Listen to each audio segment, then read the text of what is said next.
ഗുണമേന്മയുള്ള സാങ്കേതിക വിദ്യാഭ്യാസം ഉറപ്പുവരുത്തുവാൻ കേരളത്തിൽ പുതിയ സാങ്കേതിക സർവകലാശാല ആരംഭിക്കുമെന്ന് വിദ്യാഭ്യാസ വകുപ്പ് മന്ത്രി പി.കെ. അബ്ദുൾ റബ്ബ്. ഇതിനുള്ള നടപടിക്രമങ്ങൾ പുരോഗമിക്കുന്നതായി അദ്ദേഹം പറഞ്ഞു. പുറപ്പുഴ പോളിടെക്നിക്കിന് പുതിയ മന്ദിരം ഉദ്ഘാടനം ചെയ്ത് സംസാരിക്കുകയായിരുന്നു അദ്ദേഹം.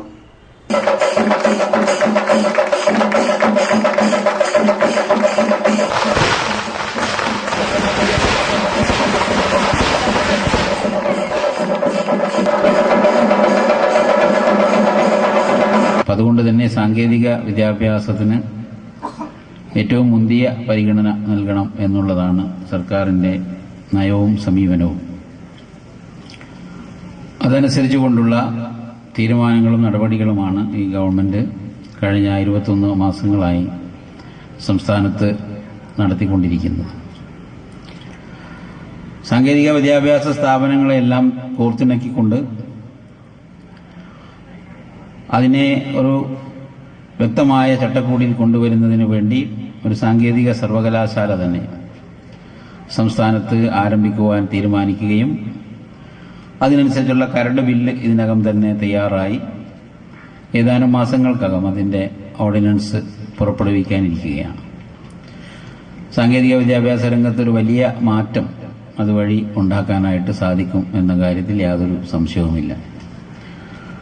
അതോടൊപ്പം തന്നെ സ്കിൽ അക്വസിഷൻ, സ്കിൽ നേടുക എന്നുള്ളത് ഇന്ന് നമ്മുടെ സംസ്ഥാനത്തെ സംബന്ധിച്ചിടത്തോളം ഏറ്റവും അനിവാര്യമായ ഒരു കാര്യമാണ്. തൊഴിലില്ലായ്മയാണ് നമ്മുടെ സംസ്ഥാനത്തിന്റെ ഏറ്റവും വലിയ ശാപം. 45 ലക്ഷത്തിലധികം പേരാണ് എംപ്ലോയ്മെന്റ് എക്സ്ചേഞ്ചുകളിൽ പേര് രജിസ്റ്റർ ചെയ്ത് ജോലിക്ക് വേണ്ടി കാത്തിരിക്കുന്നത്. ഓരോ വർഷവും അതിന്റെ എണ്ണം കൂടി വരികയാണ്. കാരണം +2 കഴിഞ്ഞാലും ഡിഗ്രി കഴിഞ്ഞാലും ജോലി ലഭിക്കുന്നില്ല, അല്ലെങ്കിൽ ജോലി ചെയ്യാൻ കഴിയുന്ന രീതിയിലുള്ള ഒരു വിദ്യാഭ്യാസം അവർക്ക് ലഭിക്കുന്നില്ല എന്നുള്ളതാണ് അതിന്റെ കാരണം. അത് മാറ്റിയെടുക്കുന്നതിന് വേണ്ടിയാണ് +2 തലത്തിലും അതുപോലെ തന്നെ ഡിഗ്രി തലത്തിലുമെല്ലാം അഡീഷണൽ സ്കിൽ അക്വിസിഷൻ പ്രോഗ്രാം കൊണ്ടുവന്ന് അതിന്റെ പ്രാരംഭ പ്രവർത്തനങ്ങൾ ഇതിനകം തന്നെ ആരംഭിക്കുകയുണ്ടായി. ചടങ്ങിൽ മന്ത്രി പി.ജെ. ജോസഫ് അധ്യക്ഷനായിരുന്നു. പോളിടെക്നിക്കിന് ബസ് വാങ്ങാൻ MLA ഫണ്ടിൽ നിന്ന് പണം അനുവദിക്കുമെന്ന് മന്ത്രി പറഞ്ഞു. ചടങ്ങിൽ പുറപ്പുഴ പഞ്ചായത്ത് പ്രസിഡന്റ് റനീഷ് മാത്യു, പഞ്ചായത്ത് അംഗങ്ങൾ, കക്ഷി നേതാക്കൾ തുടങ്ങിയവർ സംസാരിച്ചു. ഇവിടെയുള്ള അസൗകര്യങ്ങളെപ്പറ്റി പറഞ്ഞു.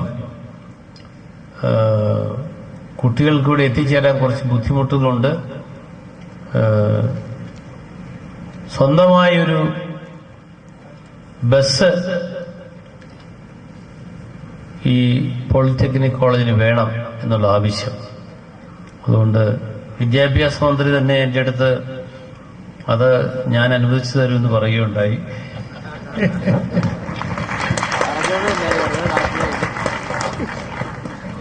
അതിന് MLA ഫണ്ടിൽ നിന്നും ഒരു ബസ്സിനുള്ള തുക അനുവദിക്കുന്നതാണ്.